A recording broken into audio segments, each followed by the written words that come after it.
Ok, pessoal, hoje estarei falando sobre Provérbios capítulo 13 com vocês. O cuidado que deveríamos ter da sabedoria. Provérbios capítulo 13 fala sobre alguns cuidados e são coisas muito importantes que ele nos alerta. Esse capítulo 13 que a gente vai ler aqui, Provérbios, ele traz alguns ensinamentos da sabedoria sobre os cuidados que precisamos ter em nossa própria vida. Mais ainda, uma pessoa que ela é descuidada, que não pensa antes de falar, antes de agir, e nem vê aonde está pisando, aonde está entrando, aonde está, qual é o seu ambiente, isso sempre levará essa pessoa a cometer erros. Por isso a importância de você ter cuidado com algumas coisas, senão você vai errar na vida. O capítulo 13, no meu esboço de sermão, do versículo 1 ao versículo 6, ele fala, Salomão, sobre os cuidados com a palavra. Depois, Salomão fala sobre os cuidados com os negócios. Algumas coisas que você tem que ter cuidado. Depois, Salomão fala sobre o cuidado com as emoções. Você precisa cuidar das suas emoções. Versículo 20 ao versículo 25, ainda do capítulo 13, Salomão fala sobre o cuidado com os relacionamentos. Você precisa ter cuidado com os relacionamentos. Daí então, será que você tem tido cuidado no seu proceder? Ou você é uma pessoa que não é descuidada, não está nem aí para o que você fala, como você age com os seus negócios? Bem, hoje a gente vai estudar esse capítulo 13 com vocês aqui de Provérbios e nós vamos aprender a termos ali o cuidado. Por isso, o Provérbios 13 começa falando sobre as palavras. Olha só, versículo 1 em diante. O filho sábio ouve a instrução do seu pai, mas o zombador não dá ouvidos à repreensão. Do fruto da boca, cada um comerá o bem, mas os infiéis só desejam a violência. Perceba que ele fala duas vezes sobre a palavra aqui. O filho sábio ouve a palavra, ouve a instrução do seu pai. Salomão se coloca como um pai aqui. A sabedoria se coloca como um pai para você, como alguém que instrui você. Quem é sábio ouve a instrução do pai. Se tem alguém que mais ama você nessa vida, e eu falo para os nossos jovens e nossa igreja, é o pai e a mãe. É sabido que às vezes, quando entra na fase da adolescência, os jovens acabam não querendo ouvir os pais e as mães e substituem essa amizade por amigos da escola. E por isso, às vezes, existem muitos conflitos, né? Às vezes existe conflito com as filhas com a mãe, né? Às vezes conflito com os filhos com o pai. E por isso o filho bom, o filho sábio, ele ouve as instruções do pai para que ele ande bem. E o zombador não dá ouvido à repreensão. Já falei a vocês no capítulo passado que quem não dá ouvido à repreensão acaba sendo um tolo, que é o que o capítulo 12 falou para gente. E aqui ele diz: quem não dá ouvido à repreensão é um zombador. Então, para você não ser tolo, para você não ser zombador, para você não ser alguém ruim, você deveria dar ouvido à repreensão. Quando te chamarem a atenção, quando você entender que você está errado, quando o Senhor falar com você, é importante que você dê ouvido à repreensão, inclusive a repreensão de Deus na sua vida. Deus poderá utilizar alguma situação para te repreender. E eu penso que seria importante que você aprendesse logo. Seria importante que você entendesse logo antes que essa repreensão se alongue demais. Hã? Algumas pessoas pagam um Pode. pedágio muito alto. Algumas pessoas pagam um pedágio muito alto, por quê? Porque não entendem a repreensão do Senhor, não entendem, não dão ouvidos à repreensão do Senhor. É possível que você esteja sofrendo muito, porque até o presente momento você não deu ouvido à repreensão do Senhor, você não deu ouvido ao feedback que tem passado para você. Do fruto da sua boca, cada um comerá o bem. Ou seja, aquilo que você fala, o cuidado com a palavra, do fruto da sua palavra, da sua boca, você vai comer o bem ou vai comer o mal. Dependendo, vocês sabem que o capítulo 10 até o capítulo 15, Salomão fala sobre essa dicotomia, né? O bem e o mal, o branco e o preto. Ele fala sobre os salvos e os perdidos. E ele também faz essa mesma dicotomia nos seus textos, nas suas escritas, né? Do fruto da sua boca você come o bem, se você falar bem. De novo, agora vem a parte ruim. Mas os infiéis só desejam a violência. Os que são infiéis o tempo todo estão desejando a violência. Quem vigia as suas palavras conserva a sua vida, mas o que fala demais arruína a si mesmo. Olha como ele mais uma vez traz uma ideia muito clara sobre o poder da palavra. Quem vigia a sua palavra vai conservar a sua vida. Lembra que há um outro texto de Salomão que ele diz que o que fica calado pode se passar por sábio? É porque vai ter menos vezes que ele vai errar. O que fica calado, o que vigia suas palavras, vai conservar sua alma. O que vigia suas palavras vai fazer o que com ele? Ele vai até se sair por sábio. O problema é que o cara que fala demais, as pessoas descobrem que ele não é sábio, que ele é insensato. Então, para você errar menos, então, pelo menos, já que você não tem tanta sabedoria, comece com o princípio de falar menos, ouvir mais. Portanto, nós temos uma boca e dois ouvidos para nós ouvirmos mais e falarmos menos. Tem gente que fala coisas pessoais para pessoas que não vão te ajudar nada. Cuidado. Tem gente que fala coisas, erros da sua própria vida e abre seu coração para uma pessoa que é indigna. Cuidado, você vai buscar a traição.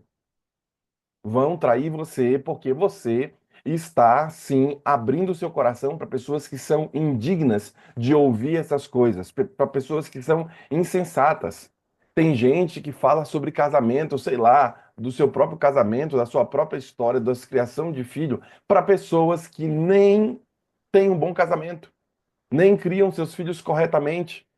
Sabe aquele negócio de você falar sobre finanças para o cara que é mais quebrado, para ele te dar instrução de finanças? Ele mesmo não sabe para ele. Cuidado. Quem vigia as suas palavras conserva a sua própria vida. Mas o que fala demais arruína a si mesmo. É possível que boa parte da sua ruína é porque você fala demais. É possível que a sua boca tenha te destruído no ambiente onde você está. É possível que, às vezes, sabe aquele tipo de gente, rapaz, o cara tem que mudar até de igreja, o cara tem que mudar de emprego, porque não adianta, a galera já conhece ele, porque ele vive falando demais, ele se expõe demais. Você deveria, e sabe por que Jesus, lá no Novo Testamento, falou o seguinte: quando você for orar, faça o seguinte, não faça como os insensatos, como os loucos, que vão na porta ali da igreja e ficam orando, ou que vão nas praças e ficam orando. Quando você orar, vá para o seu quarto, no escondido do seu quarto, e lá você fala com o seu pai. Você percebe que o princípio aqui é muito parecido de Cristo e Salomão? Não ficar se expondo demais, não ficar se vangloriando demais, sabe aquela pessoa que fala, não, mas essa é a melhor camisa que tem, não, mas eu faço isso, mas eu sou assim também, eu sou bom nisso, eu faço aquilo outro. Puxa, é possível que você não tenha que falar tanto. E é bom que você avalie isso daí. O preguiçoso deseja e nada tem.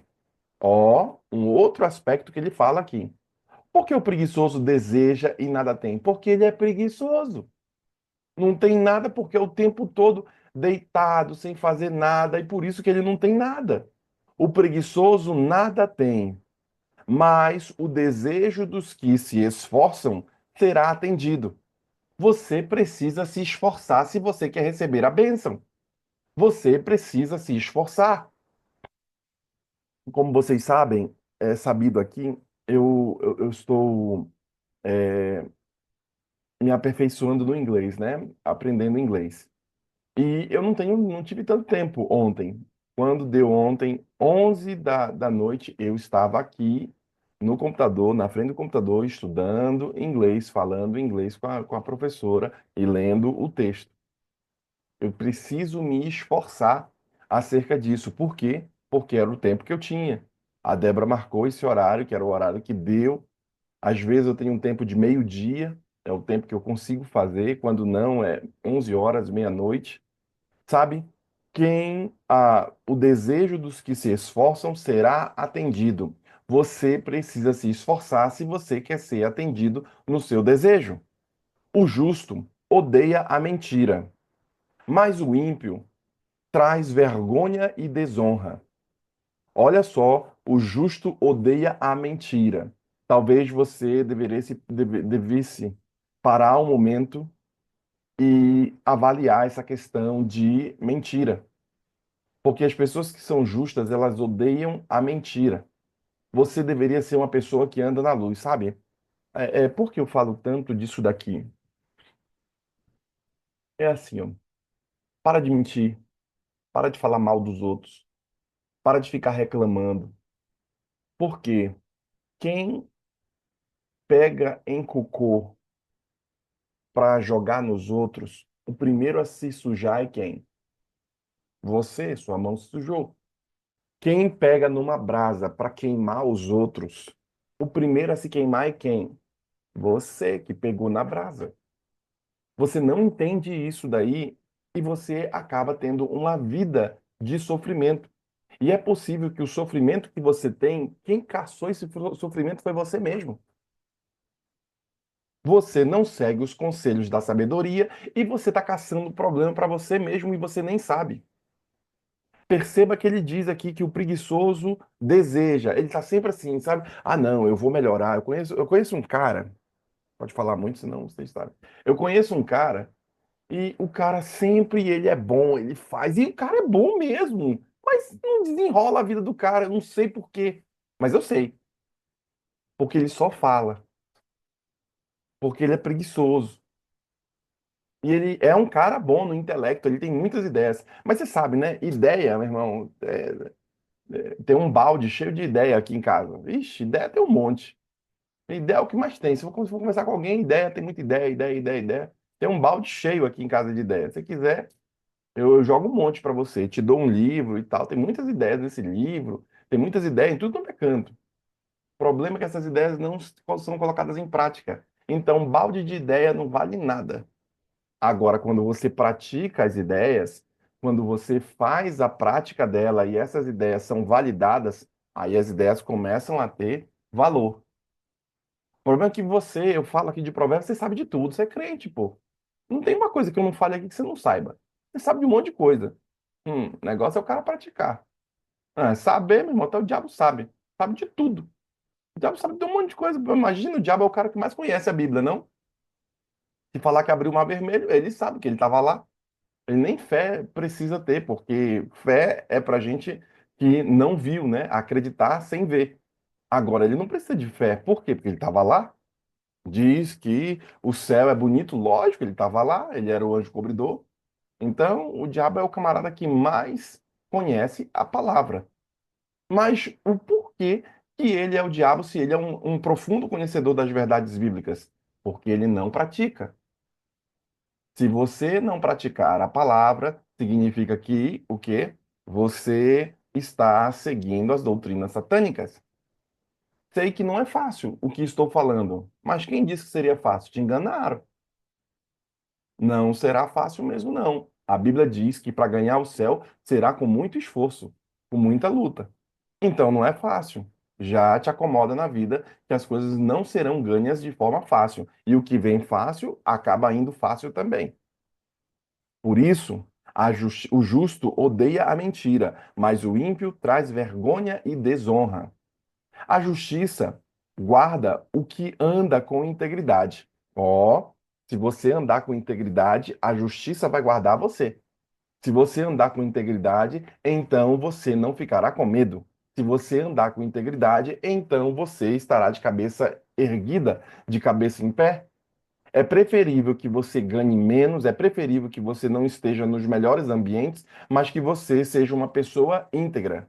Sabe aquela conversa, né? Eu sou pobre, mas sou limpinho? É preferível que você seja pobre, que você não tenha todos os recursos, os sonhos que você queira, mas que você seja correto, que você seja honesto. Porque a virtude estará na sua honestidade. do que você ter um monte de coisa e dever Deus e o mundo, você ser fruto de roubo, ser fruto de coisas erradas. Mas, mas a maldade subverte o pecador. Olha só, a maldade vai subverter você em pecador e transformar a sua vida numa desgraça por conta da maldade. Essa primeira parte que eu estou falando a vocês aqui, é a primeira coisa que a gente precisa entender nessa pequena perícope do versículo 1 ao 6 é que deveríamos ter o cuidado com as nossas próprias palavras. Deveríamos ter o cuidado ali com as nossas palavras, que é o que o versículo 2 declara, e uma pessoa que se propõe a ser uma pessoa sábia, ela deveria ser reconhecida por saber a hora certa de falar.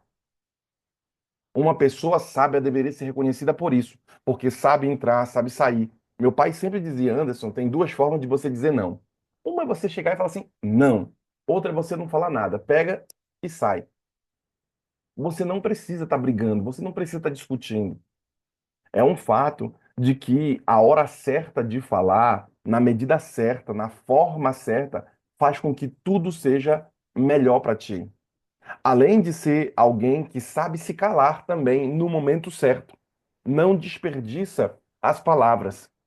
Não só saber falar no momento certo, mas também saber se calar no momento certo.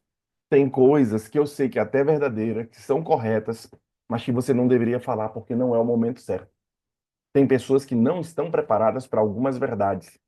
E se você falar, você vai tomar na cabeça, porque se a pessoa for insensata, lembra que nós lemos ali no Provérbios 10, alguma coisa. Se você for falar com alguém que é insensato, ele ainda vai ficar com ódio de você. Por quê? Porque talvez você não compreenda que existem momentos para falar. Exemplo, marido chegou em casa, ele quer a caixinha do nada dele. Não fica apurrinhando a cabeça do cara. Tem momento para você falar. Eu sei que às vezes você quer descarregar toda a sua frustração, todo o seu problema, mas tem que ter o momento. E aí você não sabe, poxa, eu passei o dia todo e tudo mais. Ele também não sabe disso, não entende. É possível, querida irmã e querido irmão, que você tenha orado muitas vezes. Meu Deus, eu orei pelo marido, orei pelo filho, orei pelo neto, orei pela vida de oração. Mas o que te falta mesmo é instrução. Você vai morrer orando, aí vai virar monge orando. Oh, Deus, salva ele. Mas você não tem instrução, poxa. Salomão está tentando te instruir. Talvez seja por isso que Deus fez esses dois ouvidos que falei a vocês e uma boca, para que você tenha mais entendimento, ouça mais, busque mais a sabedoria e você se comporte menos, você fale menos. Por isso, cuide de suas palavras, querido irmão. Há um segundo aspecto que Salomão declara aqui, que fala acerca dos negócios. Tomar cuidado com os negócios. Provérbios do 7 ao 11. Uns se dizem ricos sem terem nada. E tem um monte de gente dessa. Outros se dizem pobres e tem muita riqueza. Tem gente que se diz rico, ele tem um carro do ano, ele tem as coisas e tudo mais, está quebrado. O mundo prega isso, né? Olha, você tem que andar na pompa, você tem que andar bem e tudo. Cuidado, cuidado, porque Salomão diz que tem algumas pessoas que se dizem ricas e são pobres, gastam demais com futilidade. Se essa pessoa adoecer, a empresa fecha. Se essa pessoa adoecer, ela não tem como subsistir durante muito tempo, porque seu colchão de liquidez é pouco. Então ela tem que estar na hype o tempo todo trabalhando, fazendo o dinheiro. Porque Deus o livre ela ficar um mês fora. Deus o livre essa mulher adoecer. Deus o livre acontecer alguma coisa. Ele não consegue fazer um ano sabático. Se quiser parar um ano, não consegue. Bem, uns dizem que são ricos sem terem nada. Outros se dizem pobres, mas têm muita riqueza. A riqueza não está necessariamente no recurso financeiro, mas num estilo de vida que te dê paz, num estilo de vida que te traga felicidade. Riqueza é isso. Sabe aquele negócio, né? O cara tem um pobre que está lá na cabanazinha dele, pescando o peixezinho dele de manhã cedo e tudo mais e tal, e ele vai lá, pesca aquele peixe, come o peixe e tudo mais. Aí o cara trabalha, trabalha, trabalha, trabalha, gasta muita coisa para no final da vida dele ele ter um ranchozinho para ele pescar o peixezinho dele. Então, felicidade não poderá estar atrelada necessariamente ao recurso financeiro. É certo que as finanças são a sua torre, né? As finanças no xadrez é a torre do rei. Você precisa de finanças, e eu não estou pregando aqui contra as finanças, mas você precisa de recursos financeiros para que você possa ter recursos para salvar sua esposa quando adoecer, para salvar seu filho se tiver um problema, para você ali segurar, para você ter sua torre lá no jogo da sua vida. Mas, querido irmão, lembre-se que recursos financeiros são armamentos na mão do guerreiro. Você é o guerreiro do texto bíblico, né? E os seus filhos são as flechas da sua aljava. Então, se você é o guerreiro, as finanças são o que para você? Elas são balas. Você tem o revólver e você tem ali dentro as balas para alcançar, para te defender, para ir além, para você ameaçar, para você ter força. Finanças é para isso. São balas para o reino do Senhor, são munição no reino de Deus. Você usa seu recurso financeiro como uma munição para atacar mais o inimigo. Por isso, a importância das finanças. Bem, mas vamos voltar para cá. O resgate pela vida de alguém são as riquezas que ele tem. Ó, a riqueza é o quê? O resgate da sua vida. Quando você estiver doente, a riqueza é para quê? Para resgatar a sua vida. Mas o pobre não corre o risco de ser ameaçado. Por quê? Porque ele não tem nada. A luz dos justos brilha intensamente, mas a lâmpada dos ímpios se apagará. A soberba só resulta em discórdia. Cara que é soberbo é o cara que é mais briguento. Vai ter discórdia o tempo todo, por quê? Porque ele é grosseiro, ele é soberbo, ele é altivo. Ele pensa que por conta dos recursos financeiros, por conta da sabedoria que ele tem, da habilidade que ele tem em alguma coisa, ele é um cara muito bom. E ele acaba sendo soberbo. Sabe o que que você vai ganhar com isso? Discórdia. Vão te trair por causa da sua soberba. Discórdia. Mas a sabedoria está com os que se aconselham. Perceba que eu estou falando, que eu disse agora a você, que você ora que só e nada obtém, porque o que te falta não é oração. O que te falta é conselhos, instrução.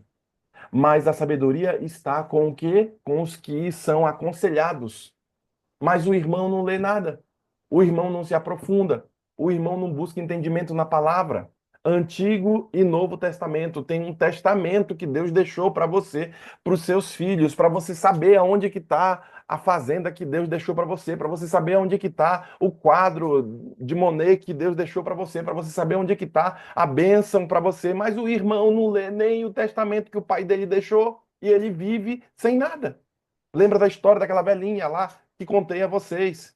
A empregada, o cara morreu, o cara riquíssimo, a empregada não sabia ler, e então, quando ele morreu, ele deixou ali tudo para ela.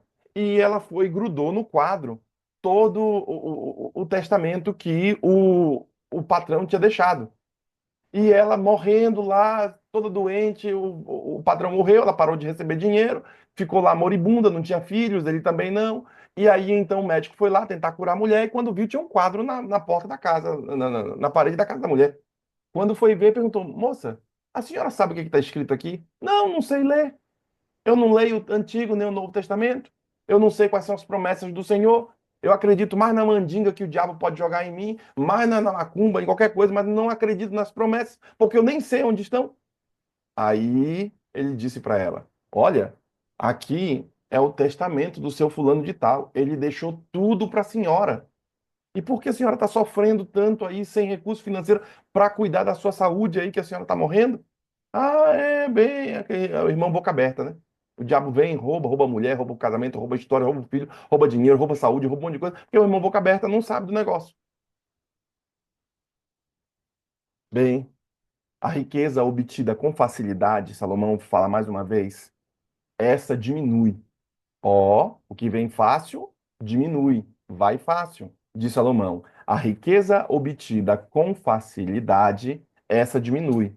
A riqueza obtida de forma ilegal, de forma ruim, essa diminui. Se é uma riqueza através do roubo, vai acontecer alguma coisa que vão tirar e você vai ter um prejuízo enorme. E aquilo que você roubou vai ter que pagar o prejuízo que você tem, porque o que vem fácil vai fácil. Mas quem a junta pelo trabalho, ou seja, aquele que é honesto, que está ali, esse haver aumentar. Por isso que falei a você em você fazer as aplicações do seu dinheiro, para que o seu dinheiro comece a se movimentar e trazer dividendos a você. Lembra daquele autor que declara que há um milionário do lado, lembra? O livro, né? O milionário mora ao lado. E esse cara fala justamente sobre isso. Há um outro livro também que fala sobre o homem mais rico da Babilônia. E eu faço votos que você estude esse livro e ele declara justamente que se você for aportando pouco a pouco, então a bola de neve vai se tornar tão grande que chegará um momento que você terá uma segunda fonte de renda só através dos dividendos que você está aportando pouco a pouco. É justamente o que Salomão aqui declara. A riqueza obtida com facilidade vai diminuir, vai ganhar os tigrinhos da vida da noite para o dia. Eu vou comprar uma opção, da noite para o dia eu vou enricar, eu vou comprar tal coisa e as coisas vão melhorar da noite para o dia. Quem faz dessa forma vai tomar na cabeça, porque o recurso financeiro vai diminuir. Mas quem ajunta pelo trabalho, aquele pouquinho, aquele grão em grão que você ajunta, esse se vê aumentar. Quando você ajuntar conhecimentos como grão e grão, quando você estiver aqui no Goal Six, se você ajuntar o conhecimento de Salomão, grão em grão, se você entender o que aquele autor declarou, que quem estudar Salomão, Provérbios todos os dias, lê Provérbios durante 5 anos, se você lê Provérbios todos os dias durante 5 anos, você vai ser o mais inteligente da mesa que você sentar. Se você ler Provérbios durante 7 anos, você será o mais próspero da mesa que você sentar. Na mesa que você estiver sentado, você vai ser o mais inteligente, porque Provérbios é a fonte da sabedoria. Cristo é a fonte da sabedoria e é traduzido no livro de Provérbios porque Salomão pediu a Deus isso. Bem, esse segundo cuidado que ele declara aqui é orientado pelo texto acerca da vida profissional. Por isso que a gente está falando tanto dessa questão financeira, da questão do cuidado com a vida profissional, do cuidado com a empresa. Esse conceito de riqueza que Salomão declara no versículo 10 aqui, e o conceito de pobreza que ele está amplamente falando e tratando aqui, Salomão mostra que ser próspero não significa ter tudo. Por isso que o versículo 7 falou, né? Ser próspero não é ter tudo. Além de mostrar aqui, Salomão, alguns desafios advindos de uma vida cheia de bens. Existem desafios de você ter muitos bens, quando o versículo 8 declara. Existem muitos desafios. Talvez você esteja mais lento porque sua casa está cheia de coisas. Eu já disse isso para você num sermão aí no ano retrasado, sei lá, uns 2, 3 anos atrás. Você tem que emagrecer, meu irmão. Você tem que emagrecer sua casa também. Tem muito cacareco aí, rapaz. Coloca para vender isso daí, doa na asa, sei lá. Emagreça, seu guarda-roupa tá entupido de roupa que você nem usa. Você tem que emagrecer também para você se tornar mais ágil. Por isso que ele fala sobre essa questão dos negócios da sua própria vida. Acima de tudo, o versículo 8 falou, né? É preciso entender o valor da honestidade. Eu falei ontem para vocês, na última parte, sobre a questão de ter valor. Se você fosse unir com alguém, una-se com pessoas que não sejam as mais habilidosas, mas pessoas que tenham valor, assim como você tem. E um desses valores, o autor declara que é a honestidade como única forma de se conseguir tudo o que se deseja através do trabalho somente. Tem que ser honesto. O perigo do descuido com os negócios acabam abrindo oportunidades para fazer ganhos facilitados da corrupção na sua vida. Eu estava lendo ontem o livro de Ellen White, né, que é uma tradução dela que o pastor de mordomia fez, né, a maior riqueza, a chave da riqueza, e ela falando justamente, acho que era no capítulo 10 ou era 11 ou era 12 alguma coisa desse tipo, ela falando lá sobre aquelas pessoas que estão se corrompendo porque estão tocando no dinheiro de Deus ou mesmo tendo falcatruas em seu próprio negócio. Deus não abençoa e o irmão não sabe o porquê. Mesmo com o roubo das falcatruas, ela usa a expressão, né? Olha, a forma que você está ganhando dinheiro é uma forma duvidosa. Está lá no livro, tá lá no outro quarto. Então, você deveria avaliar se o que você está fazendo é duvidoso. Tome cuidado com os seus negócios. Há um terceiro aspecto aqui que ela declara, que o texto bíblico nos traz. Cuidado com as emoções aqui. Um outro problema que muito cristão tem, as emoções. A esperança adiada faz adoecer o coração. De desejo cumprido é árvore da vida. Ou seja, a esperança, tem uma esperança que o negócio vai acontecer, mas isso é adiado. Faz adoecer seu coração. A esperança adiada faz adoecer seu coração. Você espera que vai acontecer coisa, você espera que vai ter alguma coisa, você espera que vai mudar de emprego, sei lá, fazendo não sei o quê. Essa esperança que fica sendo adiada vai adoecer seu coração. Desejo cumprido é árvore da vida. Puxa, você conseguiu lograr o êxito que você tanto queria para aquele seu objetivo. Rapaz, você vai ficar radiante, muito mais forte. Por quê? Porque o desejo cumprido é árvore da vida. Por isso que falei a vocês, é possível para que você tenha essa árvore da vida, estabeleça algumas metas a você e consiga alcançá-las, porque quando você alcançar essas metas que você mesmo colocou, isso vai se configurar uma árvore da vida. Daí então a importância de você ficar falando bem e não ficar falando mal de você mesmo. Quem despreza a palavra terá de pagar por isso. Você está desprezando o que eu estou falando? Você está desprezando a palavra? Está desprezando o que Salomão está falando? Você vai pagar por isso, meu irmão. E eu já vi gente velha pagando pedágio alto porque não buscou a sabedoria quando era jovem. Mas o que teme o mandamento será desprezado. Ah, ok. Se você teme o mandamento, você ou será recompensado, desculpa. O que teme o mandamento será recompensado. Então você está observando o que eu estou falando? Você está temendo aqui o mandamento do Senhor? Lembre o que é temor. Temor na Bíblia não é ficar com medo. Temor na Bíblia, temer ao Senhor, o princípio da sabedoria. Temor na Bíblia é respeitar o princípio, o começo de respeitar a Deus é o princípio da sabedoria. Em vez de você colocar a palavra temor, coloca a palavra respeito no local. Então, perceba, mas o que respeita o mandamento será recompensado. Quem respeita as ordens de Deus vai ser recompensado. Não existe ninguém que plantou a semente na terra de Deus que não teve muitos frutos como recompensa. O negócio não é a semente em si, já falei a vocês no outro sermão. O negócio é a terra que você está plantando. Se você está fazendo o que faz por causa do Senhor, então você está depositando sua alegria no Senhor, você está depositando sua riqueza no Senhor, você está depositando sua esperança no Senhor. Então Deus é a terra. Você, mesmo que não seja uma semente tão boa, mesmo que você seja um irmão cheio de problema, cheio de dificuldade, cheio de BO na sua vida, mas se você se plantar na terra do Senhor, o texto bíblico diz que você vai ser recompensado.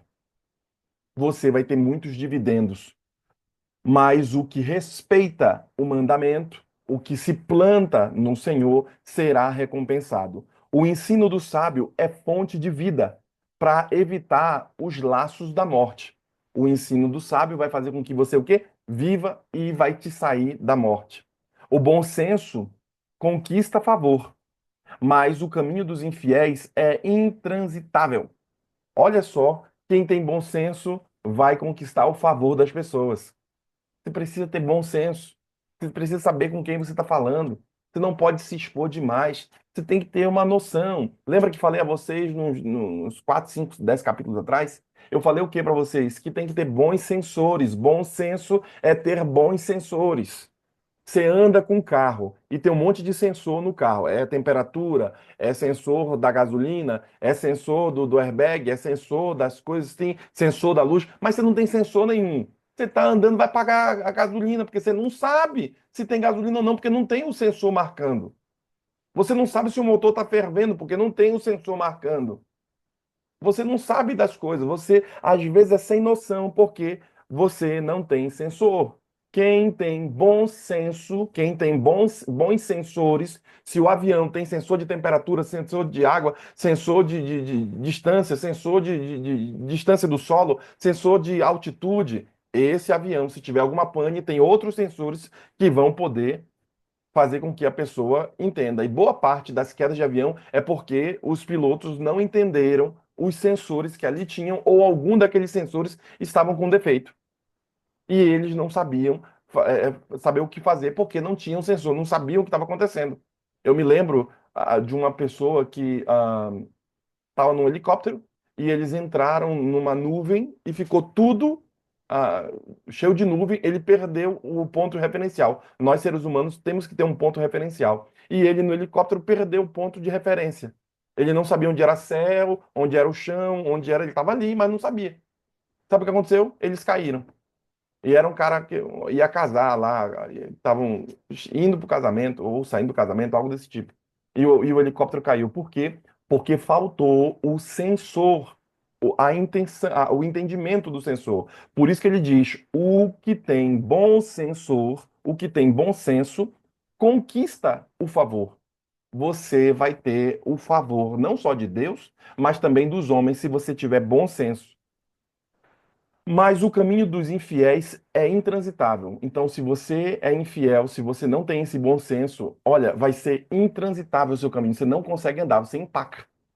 O cara que não consegue andar, que é intransitável, é o cara que empaca. Minha vida está empacando, minha vida amorosa está empacando, meu emocional está empacando, eu estou parado nas minhas finanças, eu estou parado em um monte de coisa, não consigo crescer. Por quê? Porque te falta bom senso. Quem é prudente age com conhecimento. Quem é prudente age com conhecimento, mas o tolo espalha a sua tolice. É, o cara fala demais, ele é, sabe o que a gente diz, né? A tolice, a burrice é atrevida, não é? Se lembra dessa frase? Então, tem gente que é burro e fica espalhando sua burrice e acha a coisa mais bonita do mundo. Já viu? Tem artistas que são dados à burrice e eles falam: ah, eu como mesmo, eu faço assim mesmo, não sei o quê. Eu falo: puxa vida, ela está espalhando a burrice dela. Cuidado com isso, talvez você esteja sendo uma pessoa insensata porque está espalhando sua ignorância, não está buscando. Eu sou assim mesmo, pastor, sou bruto, sou não sei o quê e tal e tal e tal. Você está espalhando sua ignorância. E você vai pagar um pedágio, vai construir tempestade para você mesmo. Quem é prudente age com conhecimento, mas o tolho fica espalhando sua tolice. O mensageiro perverso se precipita do mal, mas o embaixador fiel produz cura. Pobreza e vergonha sobrevêm aos que rejeitam a instrução. O irmão não quer ouvir o que Salomão está falando. Ele rejeita a instrução. Vergonha vem para você. Pobreza e vergonha vêm para quem rejeita a instrução. Mas o que aceita a repreensão será honrado, diz a palavra. Você está aceitando a repreensão? Você vai ser honrado. O desejo que se cumpre agrada a alma. Então, quando você tem um desejo sobre uma coisa e esse desejo se cumpriu, você conseguiu, sua alma se agrada. Mas os tolos detestam afastar-se do mal. Os tolos, eles não estão nem aí se vai conseguir ou não lograr êxito. Eles acabam ali detestando se afastar do mal e permanecem nas coisas ruins, na vida ruim que tem. E por isso eles nunca têm a alma agradada. Esse terceiro cuidado aqui, penúltimo, é essencial acerca das emoções aqui. O nosso sentimento, as expressões do sentimento que mostram quem realmente somos. O seu sentimento vai mostrar quem realmente você é. Quando você ficar sozinho, parece que você mostra quem você realmente é. Parece que algumas pessoas se revelam quando têm poder, outras pessoas se revelam quando estão no trânsito. O sentimento vai mostrar quem você realmente é. Muitas decepções acabam marcando a vida das pessoas negativamente por conta dos seus sentimentos negativos. O cara é o tempo todo falando de coisa negativa, ele só assiste coisa negativa, ele só tá perto de gente reclamando, ele só fica na porta da igreja de conversinha, ele não assiste o culto, ele tá sempre nesse negócio, ele vai ficar igual ou pior àquele público que está rodeando ele. Porque lembre-se que o primeiro a se sujar com um cocô que tentou jogar no outro é você mesmo. O primeiro a queimar a sua mão para poder queimar a vida dos outros com a brasa que pegou é você mesmo. Por isso, o autor declara, ainda no versículo 13, né, de que deveríamos aprender a lidar com sabedoria e buscar conselhos. Deveríamos buscar conselhos antes de nós agirmos. Lembra que eu falei? Talvez você precise menos de oração e mais de instrução. Talvez você precise orar menos e ler mais a palavra. Talvez você precise entender mais, porque você só fala na oração e você não ouve nada. É o irmão, eu estava até corrigindo os meninos. Na oração, os meninos estão só pedindo, pedindo, pedindo, pedindo. Tem gente que faz oração e só pedir, pedir, pedir, pedir, pedir. Mas é irmão que agradece pouco. Por que agradece pouco? Porque tem pouca instrução. Porque os pedidos que fez são poucos desses são realizados. Então, Deus está tentando te instruir. Olha, eu sei que a oração tem muito poder e a oração é bênção. Mas você também tem que ler a palavra. Você também tem que se instruir. Você também tem que fazer uma coisa sem esquecer das outras, pô. Por isso, é necessário sempre buscar o bom senso. O versículo 15 declara: você ter sensores para você saber ali. É o crentão da igreja que está todo arrebentado na família, arrebentado nas finanças, arrebentado na saúde, arrebentado. Mas é o crentão da igreja. Será que não tem alguma coisa errada? Se o cara é tão crente, se o cara é tão perto de Deus, por que está dando tudo errado? Porque está faltando a ele instrução. Evite a tolice. Versículo 16 declara: sabendo que no momento certo tudo vai ficar bem, o versículo 19 declara. Tudo vai ficar bem. Olha, não tenho mais tempo para falar sobre a última parte. Cuidados com os relacionamentos. Olha, essa parte é importante. Você deveria ler na sua casa, do versículo 20 até o versículo 25. Relacionamento tem ferrado a vida de muita gente. Relacionamento tem destruído muita sanidade mental. Relacionamentos que não são saudáveis. Relacionamentos rebentados. Você deveria ler essa parte aqui, porque ele fala especificamente sobre relacionamentos. Ninguém pode viver isolado como se fosse uma ilha. Você tem que ter bons relacionamentos e esses relacionamentos vão te ajudar. Não só isso, você também deveria avaliar os maus relacionamentos. Ele vai falar muito a você sobre relacionamentos aqui. Bem, eu gostaria que você parasse um momento e avaliasse o capítulo 13, para que você entendesse o que o Senhor está te mostrando e te falando a cada manhã. Todos os dias estamos aqui buscando a sabedoria, buscando a presença do Espírito. Quem é a sabedoria? Deus é a sabedoria, Deus é o autor dela. Então, de manhã cedo, buscar a presença da divindade é buscar a sabedoria. Pegar a instrução de Salomão é você ter o entendimento. Que Deus ajude você, que haja salvação na sua vida, que haja bênção no seu lar, quando você buscar a sabedoria e a instrução. A irmã Lúcia, daqui a pouquinho, vai estar orando depois que eu orar. E eu quero que você se una a nós em oração e peça para Deus abrir os caminhos, alargar suas fronteiras, como Jabes declara, para que você possa ser mais bênção na vida de outros. Vamos orar ao Senhor.